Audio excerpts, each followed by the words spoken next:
Hello and welcome to episode 85 of the Arena Regulars podcast. I'm Zach. And I'm Jeff. And we're your source for weekly drunken Magic the Gathering arena content.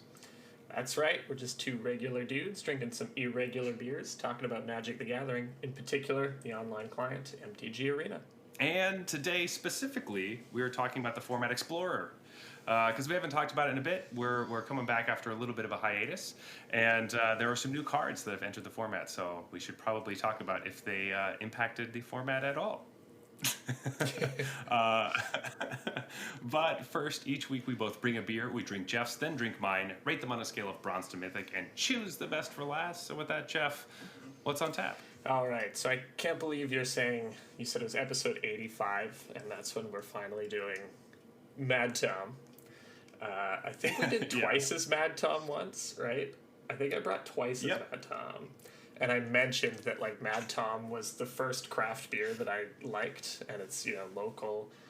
It's from Muskoka, which is sort of the cottage country out here in Toronto land. And we were just like, have we actually never done it? Yeah, no, this is the first time. So today we're gonna do some Mad Tom. It's an IPA. So what is Mad Tom?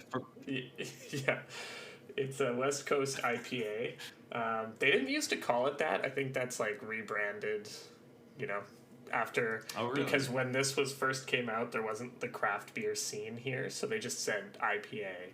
And now we have so many different kinds of IPAs that they've rebranded and decided to call it a West Coast IPA. But I don't think they changed the recipe. So it's 6.4%. Gotcha. And yeah, it's a West Coast IPA.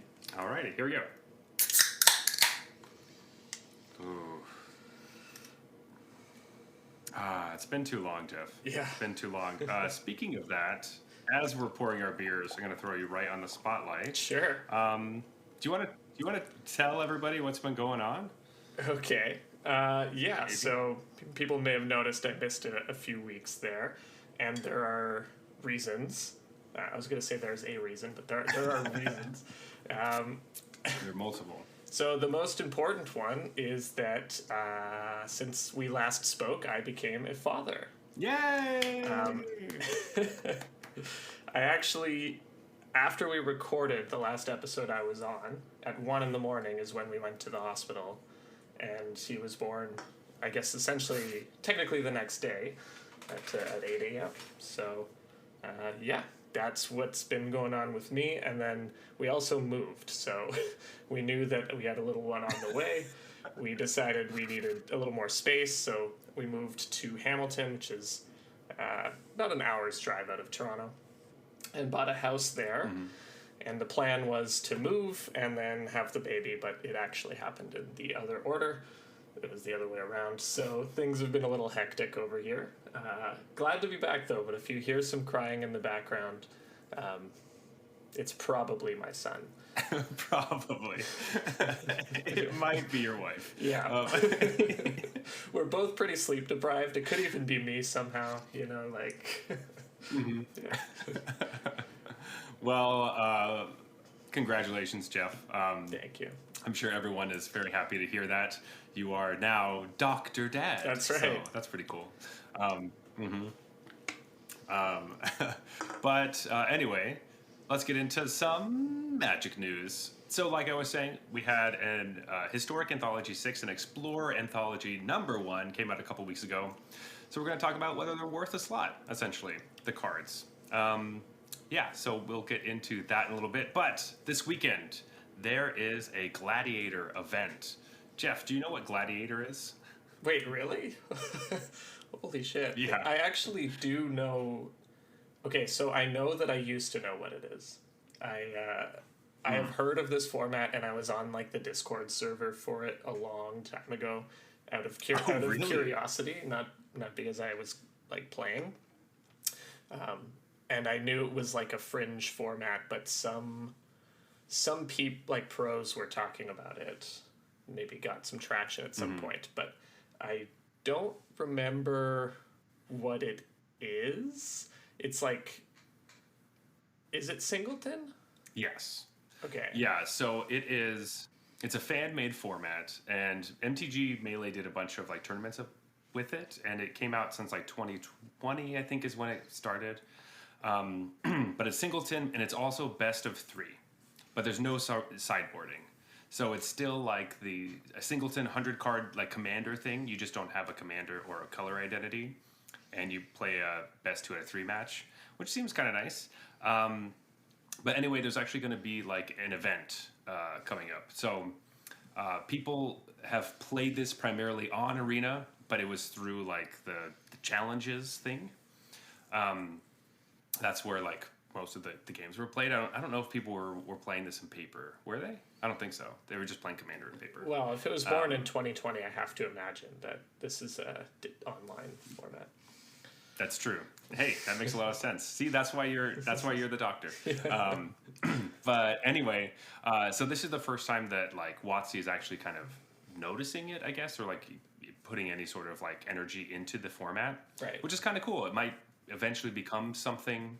I don't know if it'll. I don't know. It doesn't really matter. But there is an event this weekend. It seems pretty cool. I think it's free to enter, and there are there's like 10 meta decks that they talked to like the Gladiator Discord, and people had come up and said, hey, these are some decks that people play. They're very popular. And so if you want to play, you just jump into that. You can go into even your own deck folder and just download the decks or whatever, copy them. And then you have a Gladiator deck. So is Gladiator supposed to be like only cards legal on Arena? I guess so. It's basically like historic format, right? Because those are the only cards you can play. You can play everything, but only those ones. So yeah, I guess it's also alchemy too. So right. It's just whatever cards are on Arena. Yeah. So we'll see, but yeah, just something new. Seems interesting. I'll probably try playing it a little bit, but I am probably not going to get too invested. But who knows? You never know. You never know. Yeah, it sounds cool. Definitely worth a shot. Look at Arena, just adding formats left and right. Just, hey, you want a new format every 6 months? Yeah. Here's another format. Do you want more formats? Infinite ways to play. But with that, Jeff, let's get into the Explorer format. Let's talk a little bit about just what's going on in this whole anthology business. Speaking of new Explorer formats. Yeah, this one was cool because, as I mentioned, I've been a bit busy lately. I haven't really played in a while, and so when I jumped back on, this set was just out. I think you posted on our Discord, like, Kalidas or something, and I was like, oh, cool, Kalidas is in it. And then that's it. That's the only spoiler I got. And then so I had to, like, look through this on Arena itself, and I was like, oh, see, Trino, what's going on here? This is fun. So it's kind of cool because normally I know every card as it comes out because we stay on top of things. And this time I just wasn't on top of it, and I got to experience like the old-fashioned no pre-release thing where you just like open a pack of cards. You're like, oh, this is in the set? Okay, cool. So that was kind of fun. And there was one card that really made me happy when I saw it, and I immediately crafted it. So... Well, I'm sure we'll get to that, and I'm sure you probably know which card it is, but there's one in particular that I want to talk about. Okay. All right. Well, I'm excited to figure out whatever that is, because I actually don't think I know what it is, but we'll have to find out. First off, the set is 20 cards. So a lot of the anthologies we've been getting recently are 25, but the historic and the Explorer one this time around are 20. It's 1 mythic, 9 rares, 6 uncommons, and 4 commons. Now, I did a little bit of digging, and the only reason I'm saying this is because I'm trying to illustrate the point that you shouldn't, unless you really want to, you shouldn't really buy the whole bundle. It just never really feels like it's worth it. And so it looks a lot similar to like the first historic anthology, which didn't have any mythics. It was like 9 rares, 4 uncommons, and 7 commons. And so when they do it this way where it's not really rare top heavy, if all the cards were rare and mythic, then buying the bundle would be pretty great because you're like, sweet, 20 rares and mythics. I'll spend the money for that. I'll get it. But when there are a lot of like commons and uncommons, it's also sweet because then you can just use your wild cards and you don't have to spend any real money or like gems on it. So that's my little little tidbit of like, hey, if you were upset or like talking about this anthology, we're not going to look. Sorry, most of the episode we're not going to be looking at it from like a value perspective because you should just craft the cards you want, and that's just how it should be. That just for all of the anthologies, you should just do that. Right. There's not that much to say about the value perspective. Just like don't buy it. Even just don't buy it. Like I haven't done the sort of break even here, but you shouldn't even consider it unless you are planning on playing every single card. And even then, I think it's probably too expensive. Like you're paying for the convenience of just clicking that button and having all the things, and they're trying to like,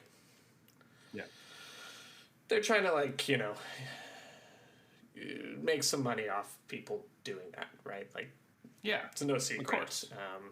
And the reality is, like, especially you'll see later, the way these things are designed is they give 2 or 3, maybe even 1 card for each different archetype or like different style of deck. So if you're a control player, maybe there's like 1 card in here for you. If you're a mid-range player, there's maybe 2, and so on. And so it's pretty unlikely that you even want all the cards here. So like, basically just don't buy this. Just craft the specific cards that you want. And it's totally fine to like let the dust settle on the format a bit too if you're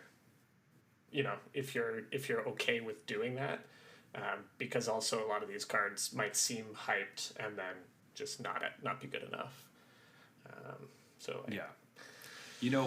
Find a streamer you really like, watch them like brew with the card, and if that seems fun, get it. If you kind of got it out of your system by watching them play, perfect. Watch them build all these sweet decks, and then they just get their ass pummeled by red-black mid-range over and over again, and you'll get it out of your system that way. You'll be like, you know what, that didn't look as fun as it seemed in my head, so... Because it really never is. Getting destroyed by the top deck is always sad when you have a brew. So, just remember that. But anyway, I was really happy because I went, if you're like me, I just went to every uncommon and common and I just crafted all of them because I'm like, why not? I have a ton of these stupid wild cards sitting around. I might as well just get all of them just because it's fun. And so I did.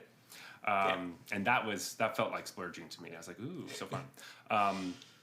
And another thing when looking specifically at the Explorer anthology is that it does kind of seem like, I think the consensus was a lot of people were complaining that a lot of the cards don't necessarily fit in the Explorer format or Pioneer, really. They're just kind of like, why is this here? That's dumb. And I have heard a lot of people talk about it. It kind of looks like the Historic Anthology and the Explorer Anthology used to be just a Historic Anthology, and then somewhere along the line they decided to break it up and make it 2 different products and then add a bunch of filler, which is fairly evident by the Historic Anthology having 10 common lands. So that might be the tip off. That was so weird. But some of the cards that you made, so weird. But I also went and crafted all of those just to have them. But anyway, there are some cards that you may come across in this anthology for Explorer that you're like, oh, that doesn't make any sense in Explorer, but in Historic, that makes a bit more sense. You're like, okay, Back to Nature, that makes sense in Historic because there's a bunch of Enchantress decks. So destroying all enchantments makes sense.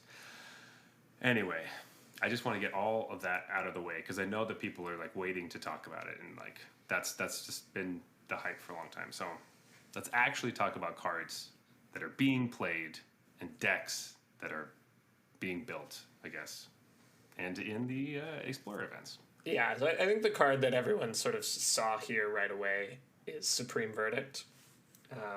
Blue-white control has been a real deck in Explorer forever, since its inception, which was like, I don't know, last week or something. The problem with blue-white in Historic, it's like in Explorer, its main weakness has been it just doesn't have a good sweeper. It didn't have a good sweeper up until now. There was like Doomscar was okay, and then a bunch of 4-mana options that all have a drawback. Like basically all seem to let your opponent draw cards. Fumigate or Fumigate's 5 mana. Life or something. So they just were missing that Wrath of God card, and now they have it. Supreme Verdict, even a little bit of an upgrade over Wrath of God. In an era of Magic where things can't be regenerated and everyone's mana is always perfect, this is just like the best sweeper that they could ask for. And you can't have a good control deck without a good sweeper. That's why Blue-White was always like on the verge of tier 1, but probably not the best deck in the format ever. And now it probably is like, if not the best deck, tied for the best deck just from having this card added. Yeah, I don't think it is the best deck, but it is tier 1 for sure pushing it. If Rakdos ever fumbles, Azorius is right there behind it. And Supreme Verdict is huge. Coming from a mono blue spirits player who loves to counter all of my control players' wraths, this one hurts really bad. This one sucks a lot. I'm not happy that they actually printed this, and I did not craft any because fuck this card. No. In all seriousness, no.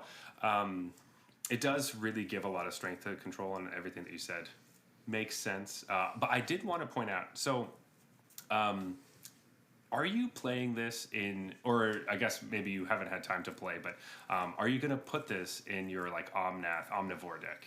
Because it is a guild card, and it could be found with Niv Mizzet. That's true.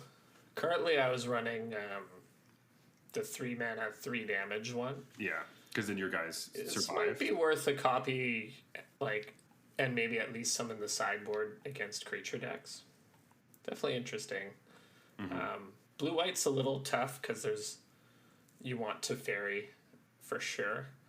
And then you can't take this and Teferi, and you also put I guess Dovin's Veto out of the sideboard probably won't come in at the same time as this card, almost ever. Yeah, I was gonna say, but playing Teferi and this is awesome. I guess you can't both. You can't get. That's both what I off mean. Of Yeah, you can't choose both. having both, they work really well together. Definitely. Yeah, I would definitely test out a couple copies of this. If I had the wild cards for it. Whenever new stuff comes out, there's always a tier list of how you want to spend your wild cards. If I still have some by the time I would get around to that, then definitely something I would try. Yeah.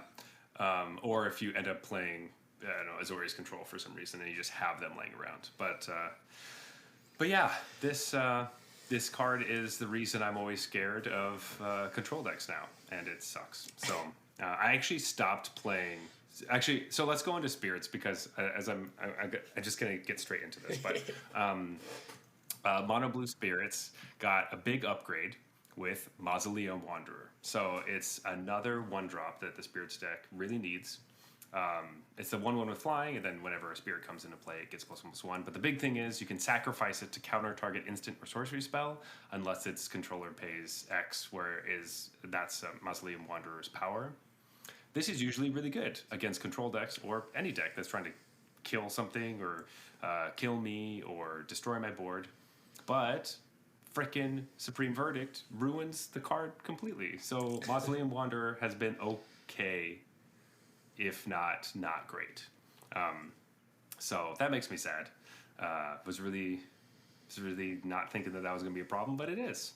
So Supreme Verdict is on the top of the list of cards I've seen the most and most annoyed by, because I was really hoping that I was going to have a lot of fun with my Mono Blue Spirits. But yeah, I wish I could feel bad for you, but the Mono Blue Spirits player not being able to counter something, it's just not tugging at my heartstrings. I just think so. I still think Mono Blue Spirits is a really good deck, and it's poised fairly well, but now it just has much harder. Control used to be a much easier matchup, and now it's so hard. And I'm just like, right, yeah, it's great. It goes from an easy matchup to a bad one, right? Just on one card, which just from one card. So that's been really, really annoying. So much so that I haven't been playing Mono Blue Spirits because of it. So that's kind of been my journey with Explorer recently, that I'm just not doing that as much. But I think through the list with Mono Blue Spirits that I've seen, I originally was hoping that Mausoleum Wanderer was just going to replace Ascendant Spirit altogether. Because I'm not really a big fan of it, but I don't think that's the case. I think having 3 different 1-drops is really good, and being able to have a turn 1 play is really important. And I got to keep all of them. And through that, Ascended Spirit has it's starting to grow on me a little bit. It's starting. You to maybe cut 1. There's been some matchups where I can cut 1. Yeah, so I don't need to have all 4, but I'm liking it a bit better. Do the old rogues trick where you cut 1 Windrobber. It's like, I know this card sucks, but I can't just play 4 1-drops. I need more than that. So I guess I'll play 3 Windrobber. I don't know. Also, I'll play 11 1-drops instead for spirits, but so I don't think I think Mausoleum Wanderer came off and was like, hey, this is going to be a sweet card for your deck, and it really is, and I'm so happy it's here. But currently, I haven't been getting as much use out of it as I was really hoping. I thought it was going to push spirits into a different realm, and I think it feels fairly much. It just kind of feels the same a little bit. I don't feel like I got that much. But maybe I'm taking it for granted. I don't know. Maybe I'm just being kind of annoying and pissy about control. Who knows? Yeah, I mean, Mausoleum Wanderer is supposed to be good against control. It's not generally that good against anything else. Maybe it's okay against red-black just because you can counter a removal spell or something, but the whole kind of point of this is I can counter a big spell that's going to change the course of the game, like a Wrath of God type thing. Yeah. So obviously Supreme Verdict is a tough pill to swallow. I was sort of ambivalent about Supreme Verdict being in this because I knew it was going to happen eventually. Eventually they were going to put Supreme Verdict on Arena because too many people want it, and Blue-White controls a popular deck in pretty much every format. And it, eventually it's going to need this to keep pace with the other decks. I thought it was kind of interesting that there were 5 different Wraths, each of which had their, pluses and minuses, and you had to build your deck to respond to the meta and have a couple of each. You don't want, just 4 of any of them. You want 1 or 2 of a few different ones. Maybe you like the whole Settle the Wreckage plus Wandering Emperor thing, but if you lean too hard on that, Settle the Wreckage is easy to play around. It's not guaranteed that it's gonna get everything. So I thought that was kind of cool, and now it's just oh, you just play all Supreme Verdict. Why would you play anything else? But it had to happen eventually, so. What are you going to do? I'm happy, so kind of with that, okay, all right, so here's a question. Everyone is really interested in, everyone, just about everyone, wants Pioneer to be on Arena as fast as possible, and Explorer is just kind of a middle ground. That's kind of a necessary evil until the devs can get all the cards coded. Are you happy with this? Do you want Pioneer to get onto Arena as fast as possible, or are you kind of interested in this in-between time where you get to have this different format that doesn't have all the perfect Wraths, or kind of every deck is the same as the Pioneer decks, obviously, because that'll be what happens. I'm definitely interested in the in-between time because, you're saying, that's time to explore different decks. If we just get Pioneer... Oh, Explorer. That's right. If we just get Pioneer dumped on us, then we know the answer. We just go over to the most recent big Pioneer tournament, or, there's going to be a Pioneer Pro Tour or whatever. We just know what all the best decks are. And this is kind of more fun to me, but I also think Explorer is kind of cool, and, I know a lot of people play Explorer and Pioneer, and would love to play Pioneer on Arena, so I understand their perspective too, oh, why are you wasting time on cards that nobody plays in Pioneer? But to me, the cool thing is, exactly, nobody plays this in Pioneer. They might play it in Explorer for a while. Are there no Siege Rhino lovers out there who who want their like 3 months of actually being able to maybe play Siege Rhino without being laughed at. Like, come on, somebody's got to want that. That's true. That's true. I think that's actually a lot of people because that was when the first week came out. Siege Rhino was the deck I saw everywhere. I crafted a bunch of Siege Rhinos to play Abzan stuff. It was a lot of fun. Yeah, okay, it was fun for a time, Right. and then I got really frustrated because it just wasn't enough. But I've heard so much about the card. It's one of those times where it's like I have heard so many stories about Siege Rhino, but I wasn't playing during that time. Right, it was one of the in-between times where I just wasn't playing Magic, and so being able to be like, "Oh, Siege Rhino, I could play this card that everyone talks about, and they know it." And other cards came out, like I don't know, whatever other 4-drops that were really strong, and people would be like, "Oh, it's like the new Siege Rhino or whatever." So it just felt cool to be a part of that meme for just a day or two, until you realize that you may not have wanted to spend your wild cards on it. Nah, I still think it's worth it. I'm happy that I had it. It was worth it. And that's it, right? Like, it's easy to say, oh, nobody plays Siege Rhino and Pioneer. Why would they bring this in if the goal is to push towards Pioneer? And it's like, maybe it's good enough for right now for a little while, and people love this card. Like, people love Siege Rhino. This was the best creature around, what is it, 2015 or something? Jeez, it's so long ago. And the reality is, like, it was just a stat creature. Like, this was just a lot to get at the time, and it's just not true anymore. Like, think about how much worse this is than, like, Graveyard Trespasser. Like, it's a whole mana less, just one color. It's, gonna drain for probably the same amount, if not more, while also exiling stuff and just being a nuisance, like, also hitting for 4 a lot of the time. Like, this is just a much worse creature than Graveyard Trespasser, and Graveyard Trespasser. It's way harder to play. So, like, I love Siege Rhino as much as everyone else, but its time is just sort of past for these old formats like Pioneer. It just can't compete, because when you're going to print creatures that are just good creatures, well, you have to make them better and better, and creatures are just kind of better than this. And so, you know what, maybe in Explorer you have some deck where you go like Graveyard Trespasser into this, and that it's like, I have efficient creatures that drain you, and both. It's hard for you to fight on both axes kind of thing.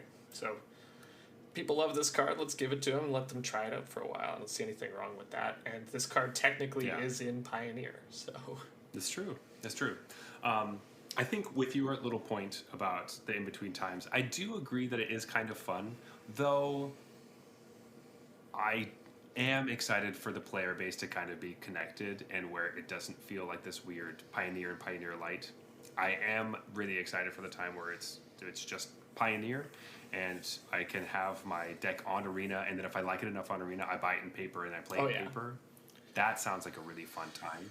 So I'm excited for that. Oh, for sure. Like, I'm excited for that end state as well. I'm not trying to get there as quickly as possible. I'd rather they, like, do it right rather than do it fast. And, the ultimate dream would be that in the time it takes Explorer to get there, Explorer forced people to try out decks that nobody's playing in Pioneer because you're missing, like, key cards for Pioneer decks or whatever. And then you discover some new Pioneer archetypes that actually have some legs because you were forced to play tryout cards you normally wouldn't have. All right, okay, I'm on board for that. I like the playing cards just because they were fun or they don't have space, but finding new archetypes for Pioneer through a different format seems really cool. That would be sweet. I don't think Siege Rhino is that card, but no. But yeah, you're right. There's definitely something that can be said about that. So here's pushing to find new, interesting, different, I don't know, Pioneer decks. Siege Rhino's not like the hidden potential card, right? It's everyone knows what Siege Rhino does. It's very clear. Yeah. Oh gosh. Yeah, it's really clear. There's no mistaking what that card. Nobody looks at like Questing Beast and like, I don't get it. It's like, no, I get it. You play this, you attack. No. To be fair, I don't know what Questing Beast does. It's one of those cards that I don't get because I don't remember 3 of the but you lines of get text it. on that card. You get it. You just don't know everything it does, but you get that you play it and you attack every turn, and that's what Questing Beast does. Oh, sure. Yeah. So I had talked to you, but I'm going to bring this up again. But somebody had said, okay, what's better, Questing Beast or Siege Rhino? Mm-hmm. Like, if you could pick one, which one is better? And obviously one has more words than the other one. But in today, or I guess in Pioneer just in general, which would you rather play? Which do you think is better, I guess? I think Questing Beast is better than Siege Rhino, but I would much rather play a Siege Rhino deck than a Questing Beast. Like, Questing Beast deck is just a green aggro deck. Nothing wrong with that, but it's like the top end of a green aggro deck, and Siege Rhino wants you to do something a little different. I remember Abzan aggro was a thing, believe it or not, when this card came out. It was one of the top decks. But there was like 2 versions of Abzan that were the best decks. There was Abzan midrange and Abzan aggro. And it was like metagame dependent which one was best. But just remember like a 3-color aggro deck with tapped tri-lands and stuff. I was like, is this really happening? But that was the case. Siege Rhino was the top end of an aggro deck. But generally, you wouldn't do that because you want your aggro decks to be a little more consistent in the early turns with their mana. And so Siege Rhino's like, hey, play me in some sort of like shell where you blink stuff, and like, I get to get my ETB ability as many times as possible. Those kind of decks are definitely sweet, so I want to be playing Siege Rhino more than I want to be playing Questing Beast, but I think Questing Beast is just a better card. Okay, all right. I agree with all those things, yes. I think Questing Beast is better, though, of course, there's going to be a case where Siege Rhino is best when your opponent's at 3, duh. Opponent's at 3 and has like a 3-power blocker for Questing Beast or whatever. Yeah, you're like, all right, makes sense. But I guess if you're playing a Siege Rhino deck, you're probably going to want 4 Siege Rhinos because you're going through a lot of trouble to be able to cast it. Questing Beast, you only need 2-ish. So from a value standpoint, if you're looking at wild cards, you might you'd rather have Questing Beast because it only costs 2 wild cards instead of 4. Oh, it's 2 mythics, right? I forget. I can't remember if Questing Beast is a mythic. But... Oh, I don't think so. I think that's a rare. Is it a mythic? Oh my Feels god! like it could be a mythic. Sorry, talk about something while let me figure out if it's a. I don't think it is. I'm gonna look it up. But I would happily be playing the Abzan Teleportation Circle ETB deck while Questing Beast kills me. I would do that for sure. I just don't want to die at Questing Beast either. No, you're right. Questing Beast. Okay. Opponent plays Questing Beast, and I play Teleportation Circle. Yeah. Turn 4 sucks. Yeah. Questing Beast is a mythic. You're right. Okay. Yeah. It just felt like such a rare to me because I opened it at my pre-release for Eldraine, so I was just like, it's easy. Rare. I always feel like cards that are just beaters should be rare. Like, it's just a big creature that attacks. It should just be a rare. But I think Questing Beast does cross the bar of, all right, let's just make this a mythic because it just has a lot of text, I guess. Real quick, it feels mythic-y enough. Now, I didn't think we were going to get on this train of thought this episode, but whatever. Here we go. Can you read Questing Beast? I have it right in front of me. Can you tell me what Questing Beast does? Okay, so it has Vigilance, right? Yes. Haste, and Death Touch. Yeah, easy. It can't be blocked by creatures with power 2 or less. It's true. Okay. And when it deals damage to you, it also deals damage. When it deals damage to the opponent, it also deals that damage to a planeswalker they control. That's right. There's another line of text, though. Oh, damn it. I was like, I think I got them all. Yeah. Close. This is the one that nobody... Oh, it's the, damage can't be prevented thing. Yeah. Right. This is damage can't... would be... I forgot the Questing Beast. Yeah. Sorry, let me read it. Okay, so combat damage that would be dealt by creatures you control can't be prevented. When is that going to... What? Right. It matters at the weirdest times, and everybody forgets about it. And you're just sitting there like, why does Arena think I'm dead? And then it's like, oh, because I am. Yeah. I guess same thing happens with Stomp occasionally. Like someone stomps you, even though you think you prevented the damage, you just don't, and you die. Yeah. Like, Forgot about that. I guess so. If you're in like the whatever Celestia 9 lives thing, then you just play your questing beasts. Is that what you do? That's how you win.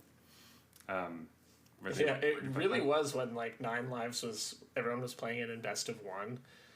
I remember PV posting that because people were like farming some arena open type day 1 thing with a best of 1 9 lives deck, and he just had like 4 Bone Crusher Giants randomly tossed into his deck, and his plan was to just stomp them out of the game.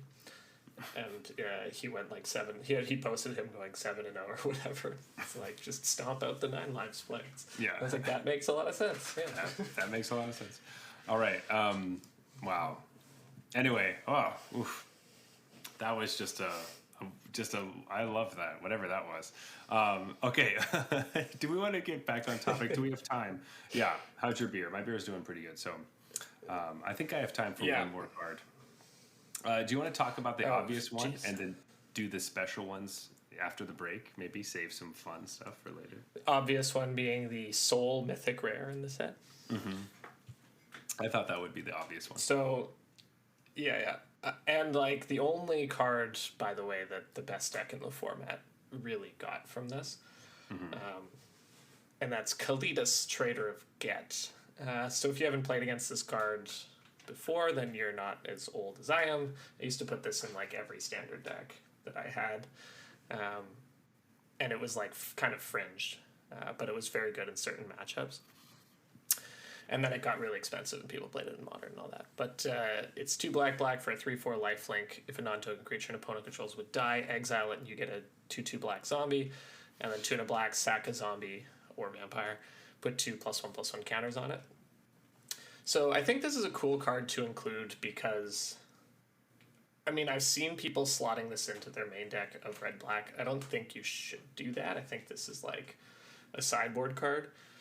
And the other thing is, like, this is sideboard graveyard hate, essentially, or like exile instead of death kind of hate. Mm-hmm. And red-black already has a lot of graveyard hate.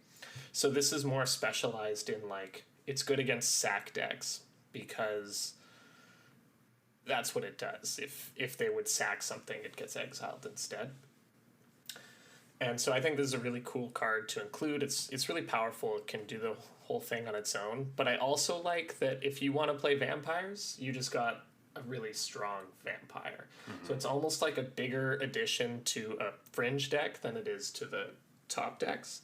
But it's still like a really strong mythic to have topped out. So I think if you're going to have one mythic rare, this is... I think there are a lot of good choices, but this is a totally reasonable choice for the format.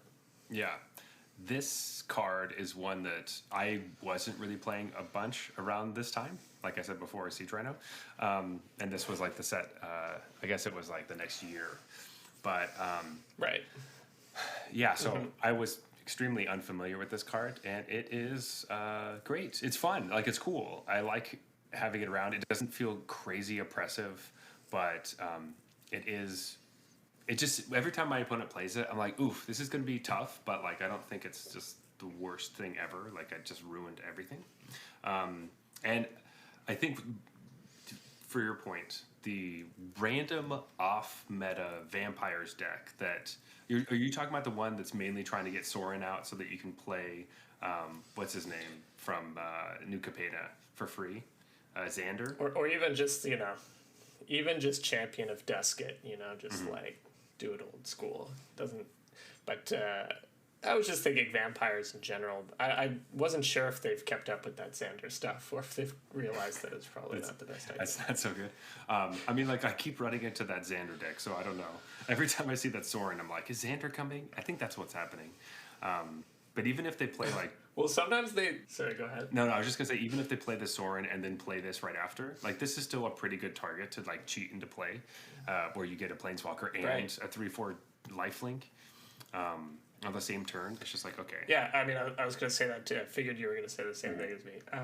Yeah, like, it's totally a very strong play to go Sorin Kalidas. Yeah. And sometimes they, like, do the Xander thing, and I'm sitting there like... Man, I'm really glad that wasn't a Champion of Dusk. It's just Xander. Whatever. Kill it. Let's move on. Yeah. Like, I don't know. It like milled half my deck or something. I don't care. No, if Xander rounded up, it would be devastating. Yeah. But because it rounds down, it's just like, I don't know. You can beat it. Exactly. Yeah, and I think like what's the first thing Xander does? It's like it makes you discard half your hand or something. And usually you're like, It ends up being like 2 cards, and it's like, all right, it was a mind rot. Like, it's not the end of the world. But now that's like at its best. Yeah, and it's like now there's just a 6/6. Like, okay, like that's fine. Right, and like mind rot 6/6 is very powerful, but it's not like I build my whole deck around this combo. Mm-hmm. You know, I'm gonna get it 30% of the time or whatever. It's like, but otherwise I have an uncastable card. It's not that good. It's still 6/6 on turn 3 that mind rots them. It's very strong. Yeah, but if that's what your whole game plan is dedicated to, it's not that strong. It's not going to win you the game. Exactly. I guess unless you're playing against me, who has no way to destroy a 6/6 because I play decks that can't kill 6/6. Yeah. So that becomes a problem. Yeah. But yeah, no. Overall, I'm happy with Kalidas. It seems good. You know, all these like anthologies and stuff, they have to have like some flashy ones to get you invested, and then all of them are going to have kind of smaller uncommons and uncommons to pad it out because they want to slowly dole it out because it's easier that way and they get money that way. So I don't know. There's no reason to like really fight it. So I don't know. Sorry, I'm going to go into another rant about yelling about WotC, so I should probably sit down and stop before we get too deep into that. And at the end of the day, this is like, it's just a 3/4 lifelink if you kill it, right? So it's a good card that can take over the board, win the game on its own. Like every card in red black, it seems like if you don't kill it, you're probably just gonna die. But it's just another one of those. Yeah. Whatever. Every threat is like that. Exactly. Before we go on a beer break, because I'm going to need one soon, I have a quick story. It isn't much, but I've been playing mono red since I got frustrated with mono blue spirits. So just another monocolor deck. Why not? Silly me is not paying too much attention, and my opponent's at 2. They have a Kalidas in play, and I attack with my Robber of the Rich. And off the top of their deck, there is a Bone Crusher Giant. And I'm like, oh, sick. So if I hit Kalidas, then I can kill the Kalidas with the Bone Crusher Giant. Sick. Instead of being like, I was like, if they block with Kalidas, I'll deal the extra 2 damage. Instead of stomping their face. Yeah. And Classic. So I let that happen, and then I immediately regretted everything and spammed the oops button to my opponent, being like, because they paused for a second during blocks, being like, are you not going to kill me right now? I ended up losing. That was an event. I lost the match, and I ended up going like 5-1. So that would have been the match that let me win this stuff off of a really bad misplay. I'm not. That's proving that I'm not a very good red player because I don't think about burning my opponent's face very often. That's just not in my wheelhouse. You got to get into the zone. Like, I know. Whenever you see a really good red player, it's like their opponent's at 11. They have a lightning bolt. They're like, I think I'm supposed to lightning bolt their face. Like, what, really? And then 3 turns later, 4 turns later, they kill them exactly. It's like, how did you know that you were supposed to lightning bolt their face there instead of the blocker? I wouldn't have even thought about that. I would have just lightning bolted the blocker and attack. Yeah. It's almost like their default is face, and then they think about, maybe I guess I have to waste this on a blocker. Whereas I'm like, I'm only going face if it's lethal. Everything else is going. Yeah, that's how I feel right too. Whenever like a red player turn 2 stomps my face, I'm like, okay, all right, we're good. My creature's alive. I don't know why you didn't kill that. This is so much better. And to them, and then I lose, and I'm like, how did that happen? And they're like, right, because I stomped your face on turn 2. And you're like, if only I had 2 more life, I would have stabilized it. Yeah. Exactly. Anyway, Jeff, do you want to go to a beer break and get some more beer? Let's do it. This episode is brought to you by playingexplorer.com. That's right. They aren't a sponsor of us in any way, but they certainly powered this episode. That is right. So thank you to whoever does that. And hey, pretty soon it'll be Playing Pioneer, and they won't have the need for the two different sites. So. That's true. That's true. So keep it up. Good job, people over there doing that thing. Sweet, Jeff. I have another beer in front of me that I brought for our episode. This is another one that I'm surprised it's taken us 85 episodes to get around to, but it just seems so, I don't know. It's such a classic that it never seemed like the right time. So we decided, today's the right time. This is from Collective Arts. It's Life in the Clouds. It is their New England IPA. It is 6.5%, and it's with Simcoe and Mosaic hops. This is one that you drink a lot. I just know from our after parties. You have this one around a lot. Yeah, it's like you were saying, crazy that it's the first time we're doing it, because I think since we've started the show, this has just been my go-to IPA that I'll grab off the shelf of the liquor store. Yeah, interesting. I'm excited to taste these back to back because these are both Mad Tom and Life in the Clouds are both IPAs that I see and don't usually pick because I'm usually getting Rhyme or Reason or Jutsu, I think, are the ones that I usually pick for IPAs if I'm just going to go to the store. I just have over and over again. So we'll see if this is changing my mind. But anyway, let's go. Let's crack them. Ready? And now I'm representing for the Hammer too. So this is a Hamilton local beer. For the Hammer. Sorry, what? What is that? It's Hamilton. Hamilton is the Hammer. Yeah, that's what the cool kids call it. I don't know if Collective Arts can really be called Hamilton anymore because they're so widespread and they have a place in downtown Toronto now. But yeah, they do have a brewery in Hamilton. Does it say it on the can? It does say Hamilton. All right, there you go. I was just going to think, because to me they just seem like downtown Toronto because they've had a downtown Toronto location since I moved here, I think. So anyway, all right. Cheers to this. Let's talk a little bit more about Explorer. Yes. So the card, I'm going to start us off because that's just what's going to happen. I'm going to start us off with a card that I saw. It was spoiled early, and I saw it and was like, oh, sweet. This is a card I'm going to for sure play.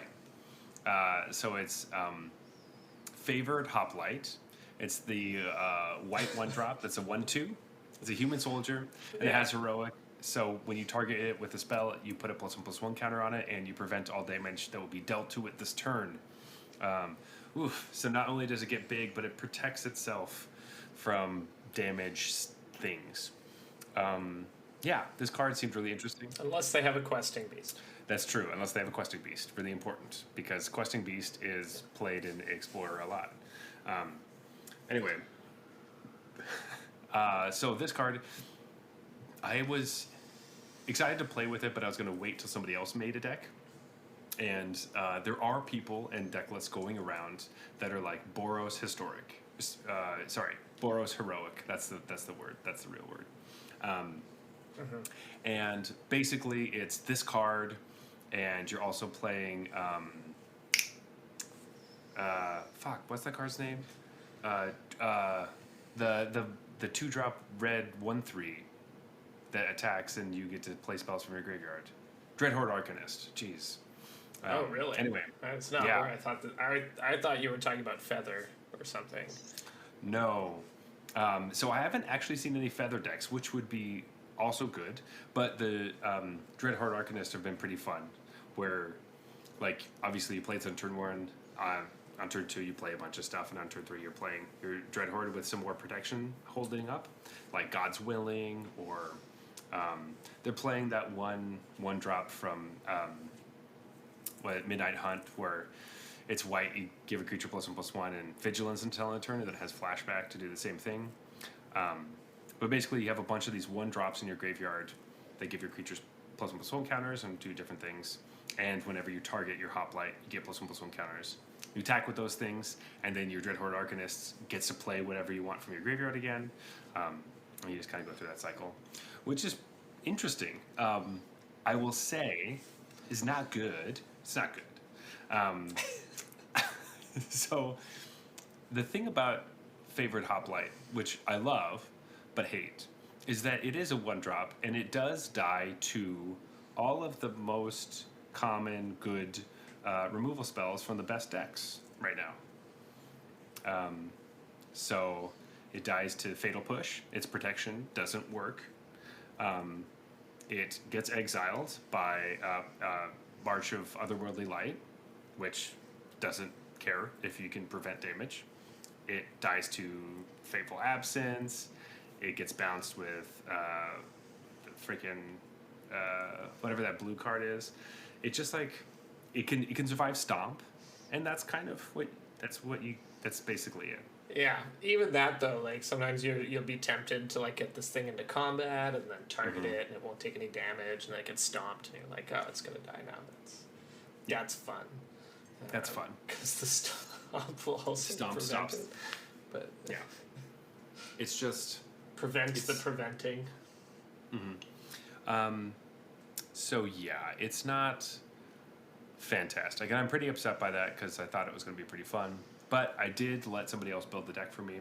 I'm sure there's other better versions of it, but the actual card, itself, just isn't really. It's part of a bigger deck, I guess, but it's just not. It just always gets killed by everything, and so you can't put too many eggs in that basket, and that's what the card wants you to do.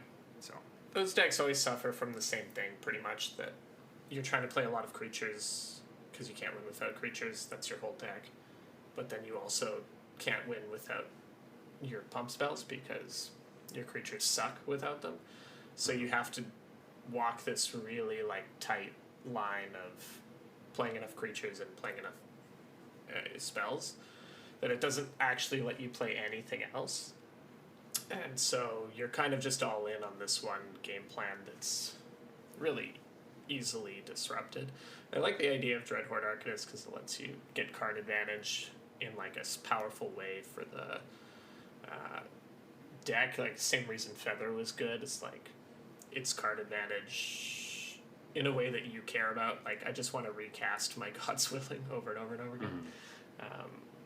The problem with Dreadhorde Arcanist, of course, is it can only cast God's Willing at sorcery speed, whereas Feather's like, at least Feather got you a lock. If you had the God's Willing, it was like almost impossible to get out from under the Feather God's Willing lock.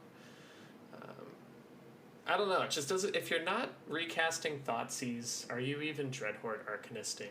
You know, like there's nothing quite like Thoughtseize Dreadhorde Arcanist, and your opponent's like, "Wow, my hand is going to be shredded." That's great. It like does seem a lot worse. Take the removal spell. Yeah. Yeah, it does seem a lot worse than attacking and fatal pushing your blockers away. That's just so much better. Attack like God's Willing my Dreadhorde Arcanist so you can't block it. Take one, bitch. So it doesn't die, yeah. And I scry. Yeah. Yeah, so I think maybe if you're gonna build this deck, do the Feather thing or make an Azorius one. And you can play more of the Enchanter stuff, but even with that, you're not drawing cards off of it, which is the thing you really need to do. So I'm less interested in it, but if you only have damage-based removal, it's fun. But like if you're expecting it to be competitive, no, yeah, I just it's. But anyway, Jeff, is there any card that you want to talk about from this set, or things that you've seen, or things you haven't seen, things you want to see? Oh, there's plenty I want to talk about. So I'll make you make a choice. Okay. Do you want to talk about a card that I like they put in here, or a card that I hate? Let's go with something you like, because I just said something I liked that ended up going badly. So let's get some more happy thoughts. Okay, let's get some positivity back. All right, so I like and am surprised that the card Rally the Ancestors made its way into this set. I think this is a really perplexing card to anyone who hasn't played against it, basically. Because the reason I like this card so much is that when I opened it, I think it was even at the Fate Reforged pre-release, and I was just getting back into Magic at that time, and I opened this rare, and I couldn't, for the life of me, understand why I would ever want this card, because so what it does is X, white, white, instant, return creature cards with mana cost X or less from your graveyard to the battlefield, exile them at the beginning of your next upkeep. Now that sounds kind of cool, right? You're like, oh yeah, you get to bring a bunch of creatures back. Well, notice that it doesn't actually give any of them haste, and they're exiled at your next upkeep. So there's actually no way to attack with these creatures if they don't have haste themselves, because even if you try to like do some funny business on your opponent's end step, they exile at your upkeep. So in principle, what you can do with this card is block, which is so lame. Like, your opponent attacks, you're like, haha, surprise blockers, and then I lose my blockers too. Like, that's what did I spend like 7 mana on? This sucks. So I remember like staring at that rare. Now, granted, I was building a sealed deck, so I had to be like, this is unplayable trash. And maybe it's actually okay. I don't even know in sealed, but this was a pretty powerful format, so I think I left it on the bench. But then this very quickly became like the best deck in the format. And essentially it was like a really convoluted deck, but there was some cool stuff in it. Like you could bring back Jace Vryn's Prodigy, and then on your upkeep in response to this, transform the Jace, like tap it and transform it. So anything that had like a tap ability could still be used in response to the exile going on the stack on your upkeep. So it's like a very unintuitive card about why it could ever really accomplish anything for you. And then went from everybody thinking it was like unplayable garbage to people lamenting that Wizards would print such a powerful card and like how stupid the deck was and stuff. So I've always had a soft spot because I was just learning, getting back into the game and reading this card being like, oh yeah, that's really good. It just kills them. And then I'm like, oh no, nothing can attack. This card sucks. There's no reason I would ever play it. And then like a few weeks later just being like, why is everyone playing Rally the Ancestors? Man, that card is good. So I learned a valuable lesson about Magic from this card. And I think it's right on that Siege Rhino power level where like this card asks so much of you that it's probably just not worth it in Explorer, but you can build a lot of interesting decks with it, and they don't really run the risk of taking over the format. So I think it's kind of a neat card to throw in here that can let newer players that haven't had the joy of getting beat by this card before figure out why it's actually a pretty good card. Because I've heard this card being very good, and I've always had a hard time figuring it out. And that's a very good explanation of Jace Vryn's Prodigy is a very good card, and this helps you play it again. So that makes a lot of sense. Yeah. I think it's more of like if you think of like the obvious one is aristocrat strategies. Like if you bring back a sack outlet, like let's say a Woe Strider, and then a Blood Artist, and then a bunch of crap, then it doesn't matter that they're all going to get exiled. Like you sack it all and kill them. That's how the deck really worked. But the Jace, I remember being like a nice little touch that you could rally back the Jace, which could then recast the rally. Right, because that was what Planeswalker Jace did, was recast stuff. Instant sorcery. Nice. I did want to say that every time I've thought about this card, just from a flavor perspective, that if you rally all of your ancestors, is the point that they're so old that they get exiled? Like they just turn to dust or something afterwards? Because like, all right, I'm going to bring my ancestors back to fight, except for they can't really fight because they're all really old and dead. I guess no. No, if you're in this world, your ancestors were probably warriors who died when they were young. So if you bring them back, they're like young zombies. But I'm imagining a bunch of like geriatric people just trying to I guess block for you. But Except that one guy who has haste, he yeah, charges it. exactly. Charges Thanks, it. Grandpa.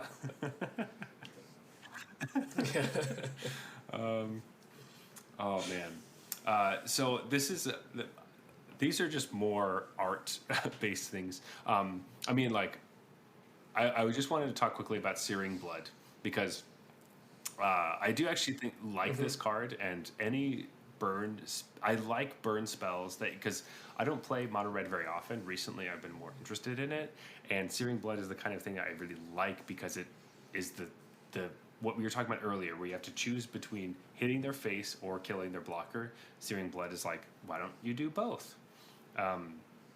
Where you get to kill their blocker and hit their face, which I do really like. But every time I've looked at this card and for its entire existence, so it's a picture of the guy holding his left hand, or I guess a person. I don't know if it's a guy or not, but a person's holding the left hand, and there's a big gash in it, and the blood is coming out. But it always looks like cartoon pizza cheese. Doesn't it look like someone's holding like a Ninja Turtle? A Ninja Turtle's holding a pizza and the cheese is falling off of it. That's what it always looked like to me, and I'm like, it like it makes me want to eat pizza. I definitely see it. Definitely see it. That's my little thing about that card. Hey, that cheese gets hot, man. It does, and it sears your blood. That's what it does. Oh man. Anyway, Jeff, you had mentioned there's another card you want to talk about that makes you really angry, and I would like to know what that is. Yeah. So that card is Elvish Mystic. So I just don't understand why you put this card in this like set. Like, what are they trying to accomplish with this? I thought it was to give us fun cards that people liked, and like push us towards Pioneer. Elvish Mystic seems to do nothing other than like it just adds consistency to any deck that was playing Llanowar Elves. It's like, we already have this card. I don't really understand why you're giving me a card that we already have, and it's not like what are we trying to accomplish by putting Elvish Mystic in? This feels like something that could have waited, since it doesn't actually add anything. It just adds a card that we already had. You know, I feel short a card. I get it. Adding consistency, I'm fine with. It makes it so that people probably aren't playing Gilded Goose anymore. But is that like our top priority is what I'm asking? Because we have so many cool cards that people could want, or I don't know. I feel like the type of people that are really excited about Elvish Mystic, it's just like this product isn't for those people. You know I mean, like, oh, my mono green Stompy deck is a little more consistent now. It's like, fine. I think was that the point of this? Yeah. Yes. Like, could we have given mono green Stompy a more fun card for them to have? You know what I mean? Like, this is pretty lame. It's a card we already have. I like it. I actually was pretty excited about Elvish Mystic because I liked how consistent it made your deck, and I didn't like Gilded Goose as much as like a 1 mana accelerate, mana dork. But it's like if they put, if their next one contains like Wrath of God or something. It's like, why? So that the control decks have Supreme Verdict 5 and 6 now. Like, why? Why is this here? Except it's more egregious than that because it's literally the same card. It is. It's not even like mostly the same card, but a little worse. It's like the same card. Okay, well, so really what you have problems with is the fact that they printed Elvish Mystic. Unless you're building like a druid deck. Ever. No, because Llanowar Elves is also a druid. I just looked it up. So okay, so it's the same it's card. Literally the same card. But no, I think that your problem is actually just with Wizards printing Elvish Mystic. It's not about anything else. It's just the fact that they printed the same card. No, and let me explain why. Okay. So first of all, the main reason they printed this is because they had made the decision that they didn't want cards that were like talking about Llanowar because they were doing all these other planes. So they were like, we're gonna make Llanowar elves, but we're gonna make it have a generic name that we can print whenever. Then they went back to Dominaria and like, we have to do Llanowar elves. So now Llanowar elves is like in Arena and is, classic, but Elvish Mystic, fine, you want Llanowar elves that you can print in non-Dominaria planes. And also, I don't really have an issue with them printing The same card? strong, but, like, not the best. Like, it's not like it's Birds of Paradise or whatever. There's only one Birds of Paradise. Okay, fine. It's just like when you have 20 cards to add to a new format that is, trying to push in new directions, this feels like a pretty lame choice to me, because it's like, we already have this card, and it does... It adds, like, a mild amount of consistency, because, it's better than Gilded Goose in those decks, but, like, only by a little bit. Yeah, I get it. Like, it's starting out as like a historic product, and they're like, oh shit, let's add some more cards, and they're like, wait, we could put Elvish Mystic because we already coded Llanowar elves. We just need to do like a copy paste, and we just change the name and the art, and it's done. And that's basically what happened. Totally. It's just lame. Yeah. And it's like, if you're gonna cop out, at least like, don't give us a card we already have.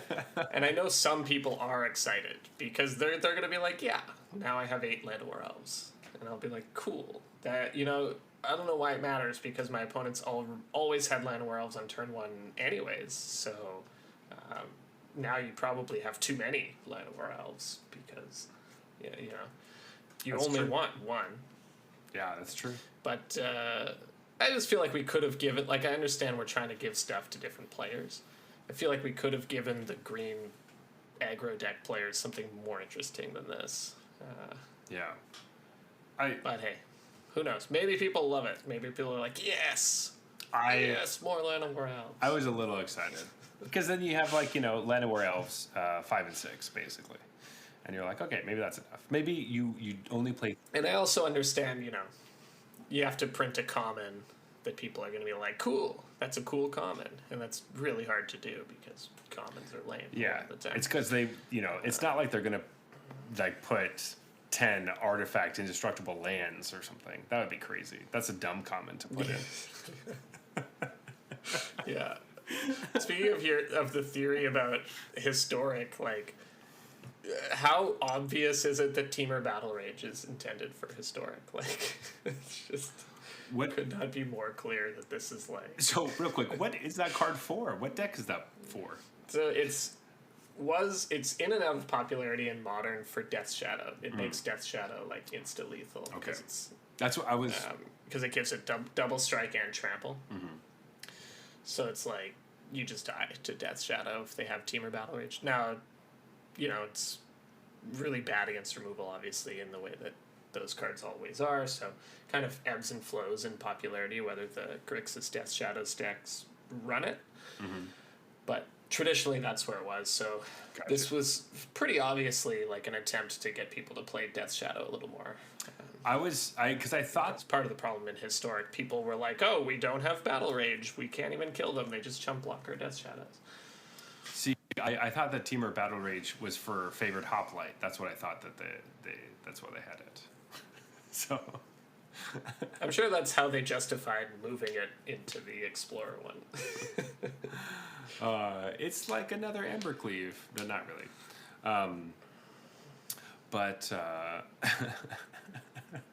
So, Jeff, I do have a question for you.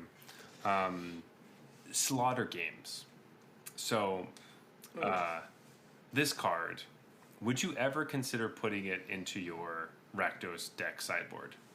Personally, no. Okay.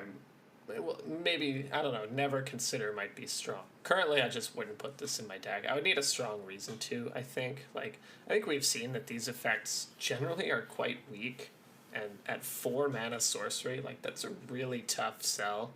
I'm not sure exactly what this is supposed to be targeting. Like, obviously it's somehow a little bit for control decks because it can't be countered.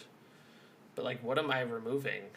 They're Teferis or something? Am I trying to run them out of window? Like, this seems so bad against control decks. That's basically what I was thinking. So, like, Slaughter Games, if you don't know, it's a 2 black-red for a sorcery that can't be countered, and you choose a non-land card. Sorry, you choose a non-land card, and then you search target opponent's graveyard, hand, and library for any number of those cards. You exile them. But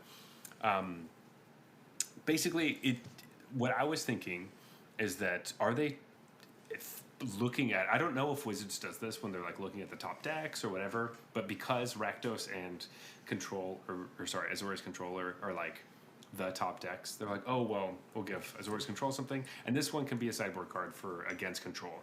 But then it's like, what card are you going to get? Like, are you going to get Teferi is the card I would think most often, like any win conditions so that they can't win. Are you now punishing them for only playing Supreme Verdict as their only sweeper, and then you take Supreme Verdict so then they don't have sweepers? Like, I don't know. What is the card you're the problem with taking Supreme Verdict is I spent my turn 4 on this, so is my board even that threatening? It's like, I don't know, this card seems like really bad. When I saw this, I figured I must be missing something. Like, this must be for something. Maybe it is for historic. Yeah, I don't know. Maybe it's good there. It doesn't make much sense in Explorer to me. Oh, like, you know what? It's just too slow. I think it seems like a really good card against Greasefang. Any Greasefang deck, if you play Slaughter Games, I guess you could exile everything though. It doesn't matter. You take Greasefang out of their deck and then they're fucked. Plus, Greasefang sucks. So people still play Greasefang. Like, red black isn't. I know. Okay. Yeah, but do people? That doesn't mean it's good. Do red black players lose to Greasefang? Like, red black is so good against Greasefang. It exiles from the graveyards. It kills stuff at instant speed. Like, how is it losing to Greasefang? If Thought seizes the Greasefangs if it wants to. So it's a trap. Yeah. So this card is a trap. It's a trap to craft these and then sideboard them against Greasefang when you shouldn't have to because it's a waste of a sideboard slot. Is that what it is? Yeah, it's probably worse than whatever you sided out. Perfect. So it's a trap. Perfect. All right, we figured it out. Unless you're siding out Blood Tithe Harvesters, then yeah, I mean anything. I disagree. So. I have come around on that fucking card. That card's so irritating. I think the card sucks. It's good. I think it's really good. The fact that you get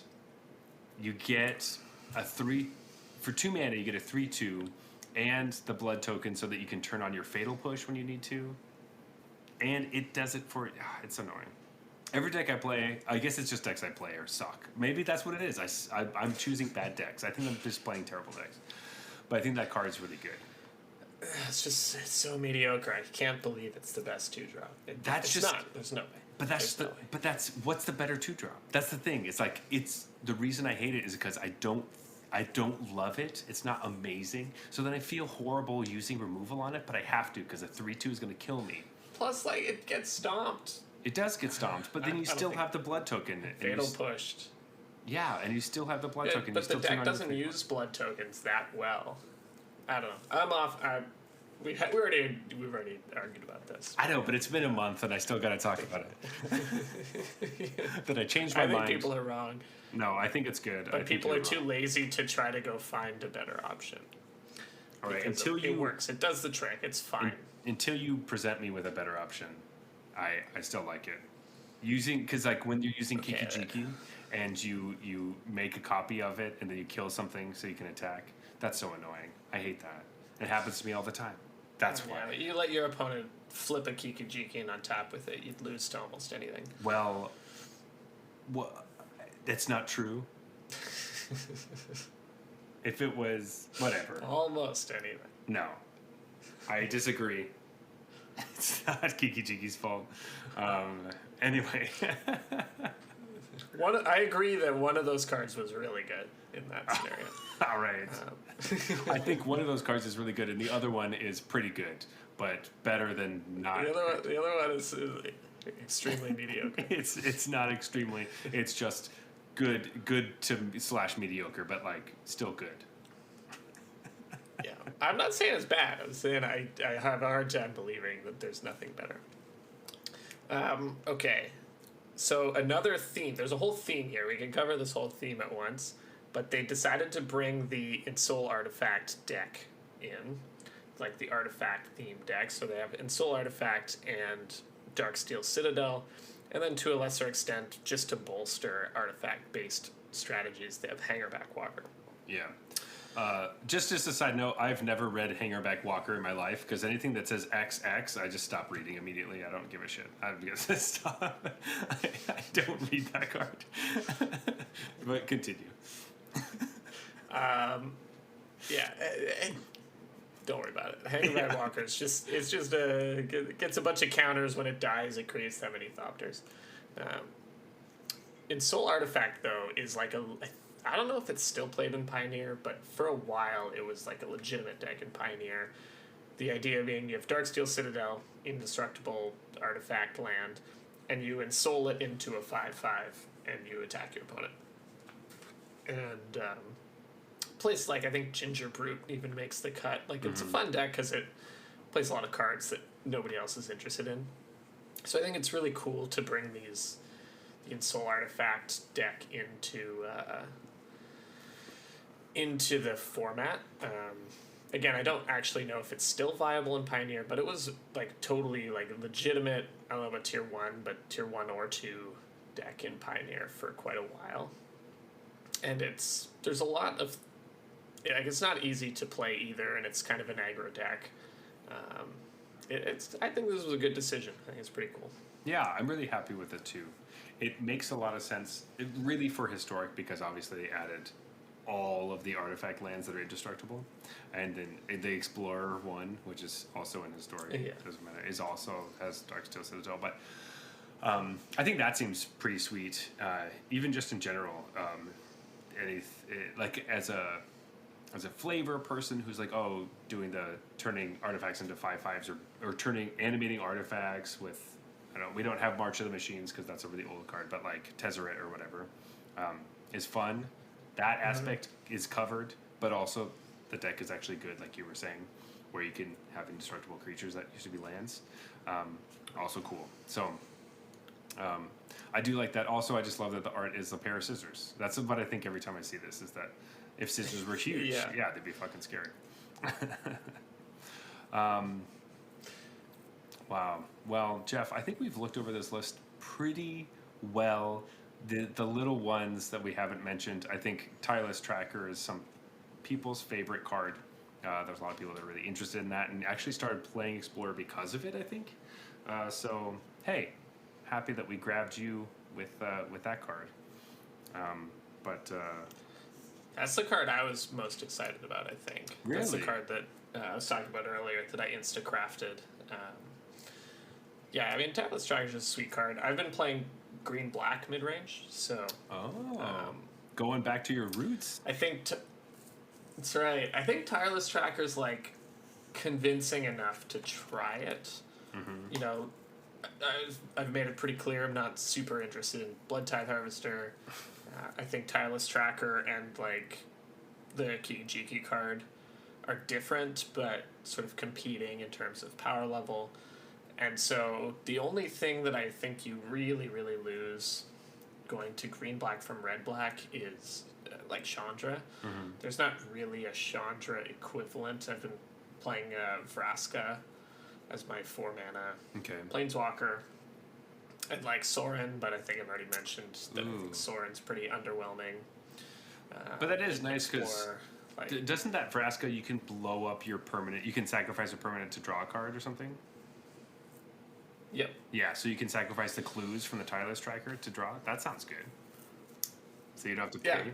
Yeah, and Vraska is pretty good and does like the whole abrupt decay thing where it comes down and kills in 3-drop. Yeah.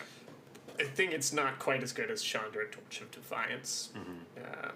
But, you know, Chandra is amazing. Well, it doesn't have 4 abilities. But you get a little more... That's right. Obviously, it's worse. It only has 3 abilities. Yeah. It's one worse. You get a little more like top end power, and you can play like Scavenging Ooze as your 2-drop, which, let's be honest, is a much better 2-drop than Blood Tithe Harvester. So it's fun. I took a Reed Duke deck list, and I've been tweaking that. So yeah, if I'm gonna take a green-black mid-range deck list from anyone, Yeah. I just it's love. funny because I was even like tireless trackers in the format. I bet Reed Duke made a green-black deck list, found it immediately, and started playing it. I just love so Reed Duke had a playlist or a deck list, so I took it and then I've been tweaking it. I just love the.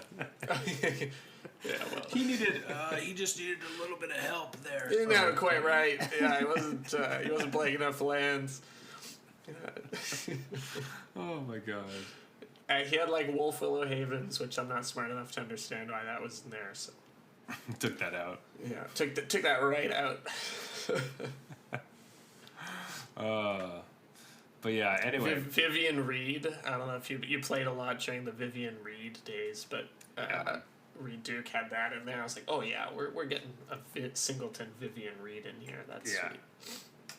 But yeah, I think we're coming kind of close to getting ready for last call. Besides that, we have like Shadowborn Apostle, which I haven't seen a single deck for. Tainted Remedy, which seems fun, but I haven't seen a single deck for. Yeah.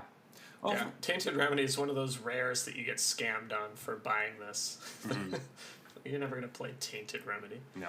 And well, instead, I'm the one who's like, oh, but Tainted Remedy is so cool because I got it in a pack once and I always wanted to make it work. And then you just, and then you get scammed. So, once again, remember, don't buy this. Only craft the cards that you want because that's what it's for. Don't get scammed by the store. Just craft your tireless trackers and call it a day. There you go. Don't get scammed by the store. Perfect.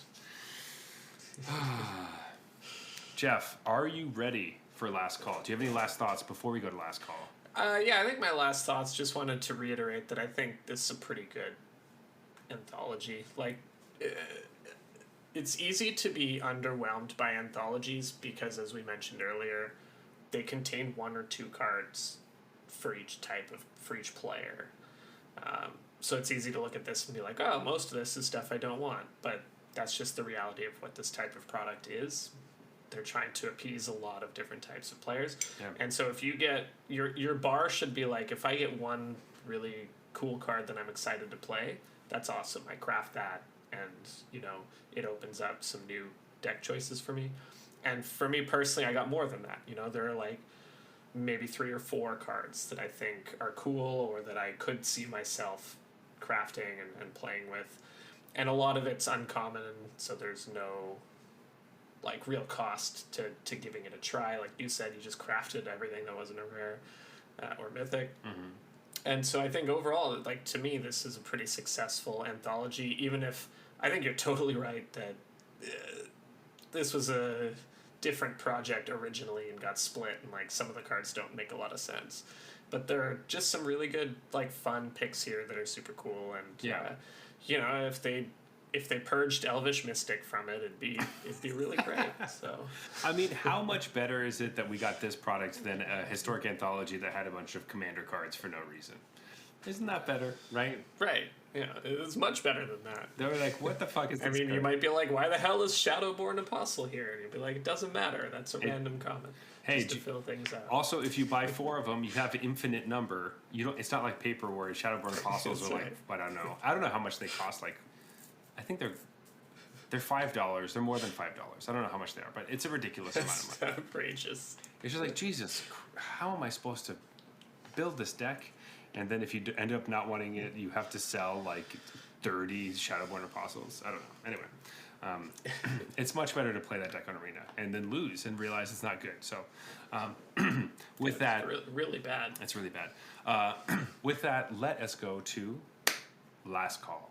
All right, Jeff, before we pick our beers, should we talk about our rating system for the beers?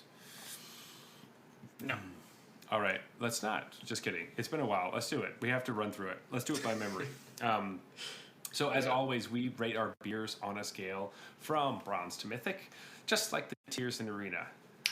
Look at that. Isn't that fun? This has no reflection on where you are as a Arena player and what tier you're in, because everyone's in different tiers at different times. So we're not trying to poo-poo on you. But bronze beers are trash. They're horrible. They're so bad, you have to pour them out. They're what I hope that my first homebrew beer that I am brewing right now, and it's in carbonation stage, is not going to be. Because otherwise I'm going to have to throw out 5 gallons of beer that I made, and that would suck. That's a lot of beer, yeah. Yeah. No, I'm sure it's not. Hopefully it's at least silver. This means beers that don't have a lot going on. Most macro brews tend to fall into this category. Yep. Gold beers are fine, but you don't really think about them that much, and they're just kind of there. Yeah, platinum beers are good, and you would drink it. You know, you would drink it. Platinum beers are solid. They're good. They're good beers. You like them. All right. Diamond beers are exceptional. These are beers that you recommend to your friends. These are beers that you really like and you are talking about often. And mythic beers obviously are the best of the best. These are the beers that hold that special place in your heart.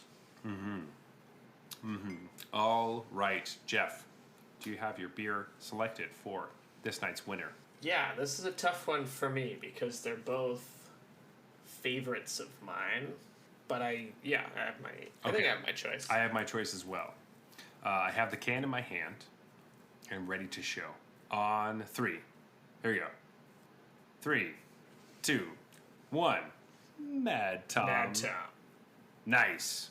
Wow. I got rid of my can during the beer when we went to get another beer. Clearly haven't done this in a while. That is totally It's fine. in my recycling bin downstairs. I thought you were just showing me a glass. But no, Mad Tom. Yeah. That's crazy. Okay. I wasn't thinking you were going to pick this. I really wasn't. I didn't think I was either. Yeah, look at that. Let's go into it. Jump right into the rating of Mad Tom.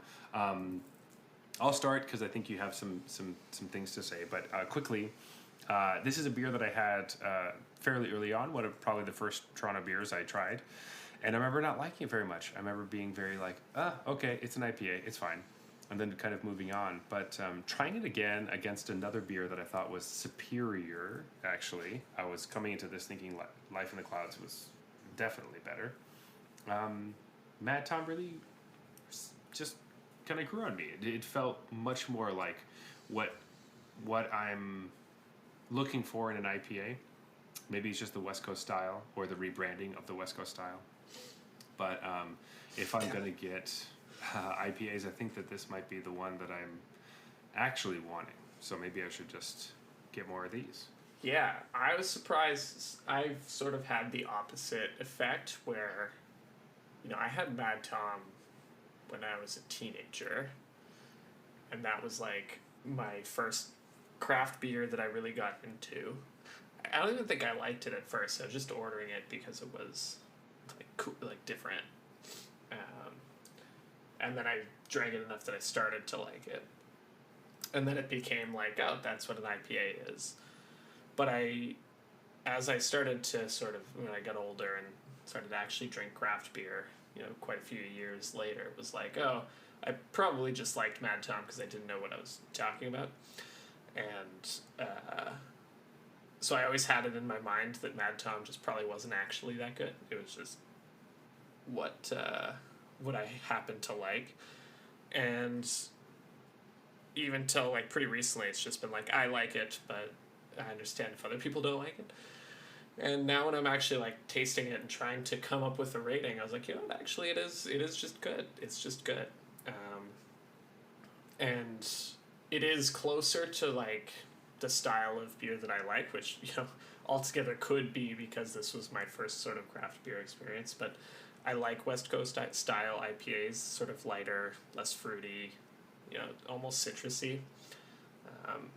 And so, I've sort of been refreshed on it now from having to like actually sit down and try to give it a grade. I'm like, wait a minute, it's not bad and I like it. It's just good.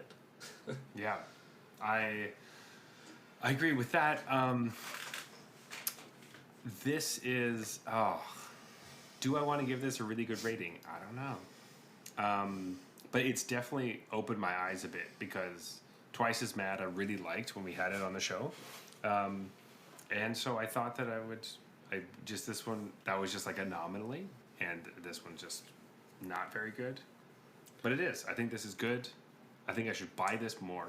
I think I should tell other people to buy this more, which I think means that it's like just there. I'm probably going to give it.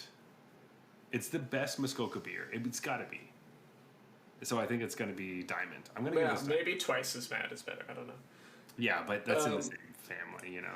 Yeah, it's one of those weird things where like Muskoka's such an old microbrewery here that it's achieved like macro brewery status in my mind, where it's like, oh yeah, it's a Muskoka, or like similar to, you know, for Toronto folks, Amsterdam Brewery. Like I don't even really think of it as a microbrewery, because it honestly a lot of the time is closer to a macro brewery than and so you tend to like have bias against those beers. Then you're like, it's Muskoka, like, you know, I know what Muskoka is, let me get something interesting. But you forget that they got there for a reason, right? Like, they made... It's true. It wasn't just that they were making beer when nobody else was. It was like, the beer they made was good enough to survive in an era when craft beer was not, like, all the rage. So the beer that they made... was something there. The beer that they made was good enough that people who maybe didn't like beer or didn't like craft beer tasted this and liked it, which is crazy because there are a lot of people who taste this and think that they drink IPAs and think that it's bad, it's gone bad. And no, if you can get them, you get them. I like it. Yeah, I want to give it like Mythic Star because it's like mythic for me, but I want to acknowledge that it's not like, there's a lot of nostalgia going on in that rating. So probably like a legitimate rating of Diamond if I was trying to be a little more. Yeah. You give it a Mythic. You know what? I like it. Yeah. Whatever. Yeah. It's our show. It's our show. Yeah, it's a Mythic. It's a Mythic. I'm going to put a star next to it just so we remember, but Mythic. You gave it Mythic. It doesn't matter. Yeah. If it's, you know, nostalgia plays a role, who cares? All right, let's talk about Life in the Clouds, which really disappointed me, like a lot. You disappointed me. I think of their IPAs, this one went from like, was one that I was like, oh, this was one of the ones I really liked, to ones I'm like, oh, I'm just less inclined to get it. I don't know. It has some of the flavors that I'm not looking for in beer, and I don't know. I wasn't super happy with it actually. It seemed a little bit more clear for me. But this is a beer that you drink often. So what do you think of it? Yeah, I think having to rate it too, it's like, it didn't do as well as I thought it was gonna do, but I thought it was still fine. Like, it's still just a good example of a New England style IPA for me. But I think I remember first having it and being like, oh, that's good. Maybe I've just had it so much now, or I've tried other beers that, you know, the competition has gotten better. I don't know, but I was sort of like, yeah, this is just fine. Yeah, I with Collective Arts, I'll probably get all their other IPAs before this one. Probably, I still think it's good, but if I'm being really truthful, I don't want to do this. I didn't think I was going to do this, but I'll probably give it gold. I'm not going to get this one very often. After, and this is so weird because I thought Mad Tom was for sure gold, and I thought that this was at least platinum pushing diamond, and drinking them together has really changed my mind. Oof, that's not what I was thinking, but I did it. I said it. It's coming in, I think my guess would have been that Mad Tom was platinum and this was diamond. I think I'll still leave this in diamond for me. I still think it's good enough that I think it's different to you. I think this is still the best Collective Arts IPA. But like that's a huge style thing too, right? Like depends how much you want these juicy New England style IPAs. I really think it is. Something a little crisper or, Yeah. Oh, you know what? That just seems so bad. Nah, I don't know. I already said it. It's too late to try to take it back. Because I'm thinking, gold. well It's now, gold. well now I'm thinking of gold beers that we've said in the past and how little they meant to me. So I would still feel confident. Do I change my rating? I can't change my rating. It's too late. No, it's too late. All It's right. too late. It's really close to platinum though. It's really really close. But I think this might also be like Diamond Star, right? Where yeah. it's just like my ratings on these beers are high because I personally like them and have an affiliation with them. But Absolutely. Anyway, with that, that was maybe this is why we don't do these old school beers because it's like really pulls on your heartstrings a little bit. These classic ones are really That's intense. But it's coming wait, out. do I like Bud Light better than I like Life in the Class? Is that what this podcast is I've about? been buying so much more Bud Light since our Silver series. Like, it's crazy. The amount of times where I'm looking at beers, I'm like, no, but I know Bud Light's just better than these other ones. Like some of these Pilsners or lagers, I was like, no, I like Bud Light better. This sucks. Yeah. I'm this guy now. I wish I didn't know that about myself. But I do. Anyway, it is time for closing time. As always, you can reach us at the Arena Regulars on Twitter and Instagram and TikTok, sometimes, kind of, a little bit. Yeah, you can also find us on Arena under the username Arena Regulars Podcast if you decide to build a time machine and go back and play like a year ago. Yeah, basically. You can find me personally to be like, hey, why don't you go on your Arena Regulars Arena account anymore? You can talk to me at Zulberg, that is Zeulberg on Twitter and Instagram and TikTok. But Jeff, where can they find you? I also have Twitter, and it's at BluesBrewsMTG, I think.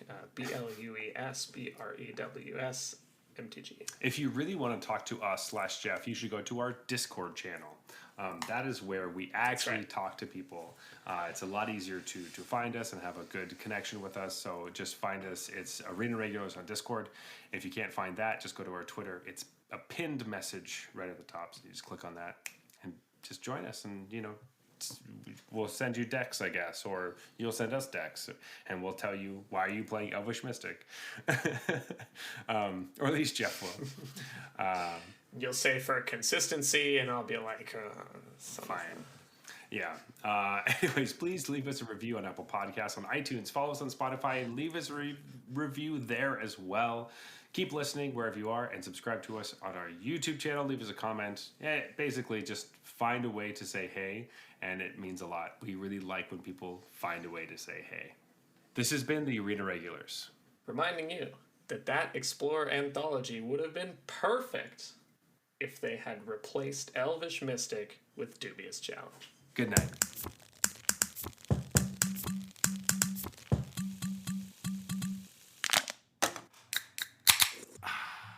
All right, that's fine.